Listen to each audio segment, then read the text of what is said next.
സംസ്ഥാനത്ത് സ്വർണ്ണവില കുത്തനെ ഇടിഞ്ഞു. പവന് 1560 രൂപ കുറഞ്ഞ് 68,880 രൂപയായി. ഗ്രാമിന് 8610 രൂപയാണ് വില.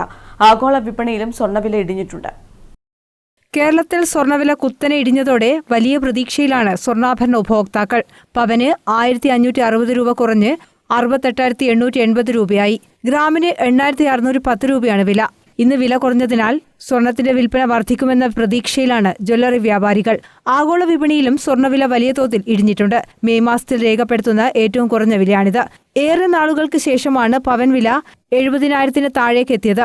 ഇന്നലെ പവന് 320 രൂപ വർദ്ധിച്ചിരുന്നു. എന്നാൽ അതിനു മുൻപ് 2,280 രൂപയാണ് 2 ദിവസം കൊണ്ട് സ്വർണത്തിന് കുറഞ്ഞത്. ലോകത്തിലെ ഏറ്റവും വലിയ സ്വർണ്ണ ഉപഭോക്താക്കളാണ് ഇന്ത്യ.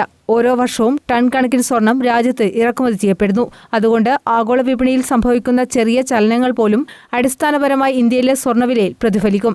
അതേസമയം രാജ്യാന്തര വിപണിയിൽ സ്വർണത്തിന് വില കുറഞ്ഞാൽ ഇന്ത്യയിൽ വില കുറയണമെന്ന് നിർബന്ധമില്ല.